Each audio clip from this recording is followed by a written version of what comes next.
ताई नमस्कार. नमस्कार. आज प्रचाराचा खरं तर शेवटचा दिवस आहे. एकूणच कसा लोकांचा तुम्हाला प्रतिसाद मिळतो या सगळ्या याच्यामध्ये? प्रतिसाद म्हणायला गेला तर खूप छान. आज आपल्या शेवटच्या दिवशी आपण सगळ्या म्हणजे पूर्ण बोरीखोडा जिल्हा परिषद गटामधून आपण आपली रॅली काढली होती रिक्षाची. अगदी निमगाव सावामध्ये 1000 लोकांनी आपल्याला इथे रॅलीमध्ये समाविष्ट झाले होते लोक. आणि आपण निमगाव सावामधून नारळ फोडून स्टार्ट केला.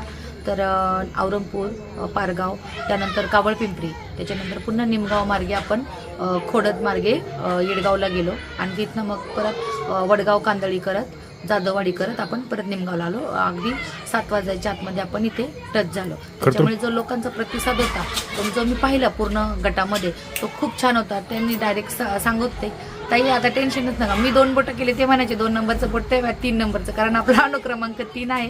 त्याच्यामुळे लोक सांगत होते का 3 नंबरचं चिन्ह 3 नंबरच्या अनुक्रमांकावरील आपलं चिन्ह रिक्षा. त्याच्यामुळे त्यांच्या जनतेतूनच मला कळालं की त्यांचा प्रतिसाद खूप छान पद्धतीने आहे.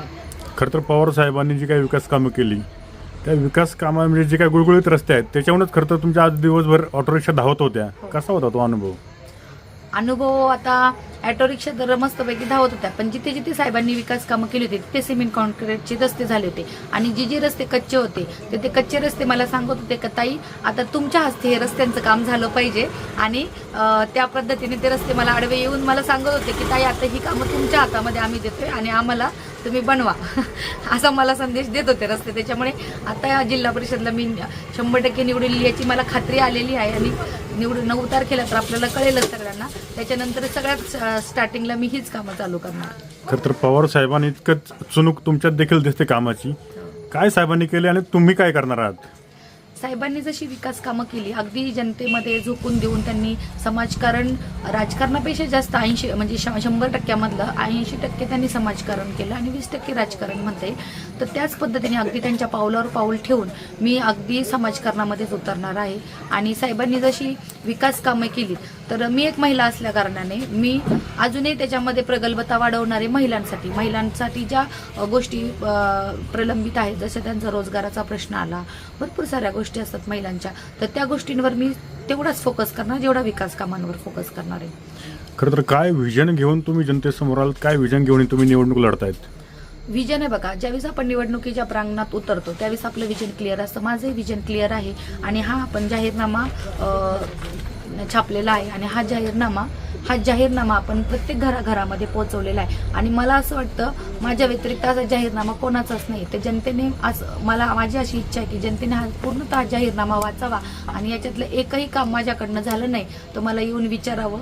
आणि हा प्रत्येक घरापर्यंत आपण जाहीरनामा म्हणजेच माझं विजन मी पोहोचवलेलं आहे. काय प्रमुख मुद्दे आपण घेतले त्याच्यामध्ये? महिलांच्या विकासासाठी काय घेतले किंवा रोजगारासंदर्भात काय घेतलेत आपण त्याच्यामध्ये मुद्दे? बघा, आता आपण जे जाहीरनाम्यामध्ये जे मुद्दे आहेत, जसं प्राथमिक आपण म्हणतो की आरोग्य झालं, शिक्षण झालं, पाणी, वीज आणि जनतेचे मूलभूत सर्वसामान्य जे प्रश्न असतात हे मेन आपले म्हणजे काय म्हणतो आपण त्याला विकास कामांचे मुद्दे आहेत, मेन मुद्दे. तर यालाच आपण अधोरेखित करणार आहे पहिल्यांदा. आणि दुसरा मुद्दा म्हणजे महिला सक्षमीकरणाचा. हा खूप महत्त्वाचा पार्ट आहे. म्हणजे समाजाचा जो एक घटक आहे पूर्णतः तो म्हणजे महिला सक्षमीकरण.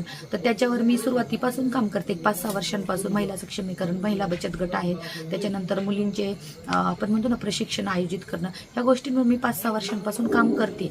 त्याच्यामुळे हाही पार्ट काही माझ्यासाठी अवघड नाही. फक्त आता स्टार्टअपची वेळ आलेली आहे आणि ते 9 तारखेनंतर आपण लगेच स्टार्ट करणार आहोत. ठीक आहे. आता प्रचार तर आता 10 वाजता म्हणजे काही तासात प्रचार संपून जाईल, आचारसंहिता लागू होईल. मतदार राजाला तुम्ही काय आवाहन कराल? मतदार राजाला मी अगदी कळकळीची विनंती करेल की त्यांनी आतापर्यंत जसा मला साथ दिली, साहेबांना साथ दिली, त्याच पद्धतीने आता अगदी रॅलीपर्यंत आल्याच्या नंतर जसा मला आनंद आहे की तुम्ही टेन्शन घेऊ नका, 100% आम्ही तुम्हाला मतदान करणार, अजिबात टेन्शन घेऊ नका, निश्चिंत व्हा. मग त्यांचा जो विश्वास आहे त्या विश्वासाला म्हणजे खरे उतरले पाहिजेत. आणि 9 तारखेला त्यांनी म्हणजे मला म्हणजे आपण म्हणतो ना निकाल जो आहे तो आपल्या बाजूचा झाला पाहिजे अशी मी अपेक्षा करते जनतेकडून. त्याच्यामुळे मी जनतेला म्हणजे पूर्ण बोरीखोडा जिल्हा परिषद गटातील सर्वसामान्य जनतेला, त्याचबरोबर माझ्या सगळ्या बंधू भगिन मतदार राजाला मी विनंती करते कळकळीची की येत्या आता 7 फेब्रुवारीला जे मतदान होणार आहे तर अनुक्रमांक 3 समोरील माझं नाव कविता संदीपान पवार, चिन्ह जे आहे ते रिक्षा आहे, त्या रिक्षा समोरील बटन दाबून सर्व मतदार राजांनी मला भरघोस मतांनी विजयी करा ही अगदी मी कळकळीची विनंती करते. अगदी शेवटचा प्रश्न घेतो. अपक्ष फॉर्म भरून देखील तुमच्या रॅलीमध्ये हजारो लोक सहभागी झाली होती. ग्रामस्थांचा किंवा भागाचा खूप मोठा प्रतिसाद लाभतो. हे सगळं कशाचं होतं की लोक एवढा विश्वास तुमच्यावर का ठेवतात? ते विश्वास हा माझ्यावर नाही आहे, जनतेचा विश्वास आहे तो पांडुरंगरावजी पवार साहेबांवर. कारण हे जे काही जनतेचं प्रेम मिळते हे मी आता महिला आरक्षण आल्यामुळे मी त्यांची सून असल्या कारणाने ह्या जिल्हा परिषदला मला पहिल्यांदा संधी मिळते. पण जे आदरणीय पांडुरंगरावजी पवार साहेबांनी जनतेची विकास कामं केली, त्या विकास कामांच्या माध्यमातून आदरणीय पांडुरंगरावजी पवार साहेब जनतेच्या मनामनामध्ये त्यांनी घर केलेलं आहे. त्याच्यामुळे आपल्याला जरी कमी वेळ मिळाला चिन्ह पोचवायला तरी आपल्याला फक्त 4 ते 5 दिवस मिळाले, परंतु ते 4 ते 5 दिवसामध्ये जे चिन्ह मिळालं ते 5 दिवसापेक्षा 5 तासामध्ये प्रत्येक माणसाच्या मनामध्ये घर करून गेले. त्याच्यामुळे हे सगळं जे काय आहे त्याचं सगळं संपूर्ण श्रेय मी माझे सासरे आदरणीय पांडुरंगरावजी पवार साहेबांना देते. धन्यवाद तुम्हाला वेळ दिला.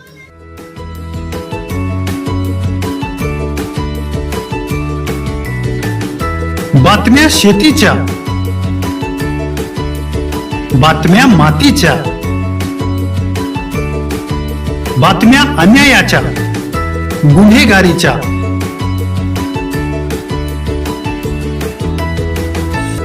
राजकारणाच्या आणि समाजकारणाच्या,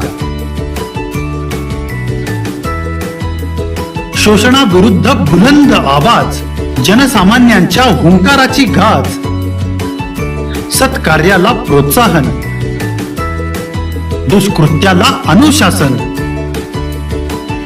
निर्भीड, निस्पृह, सडेतोड, बेधडक आणि रोखटोक म्हणजेच विघ्नहर टाइम्स. शोध बातमीचा, ध्यास सत्याचा.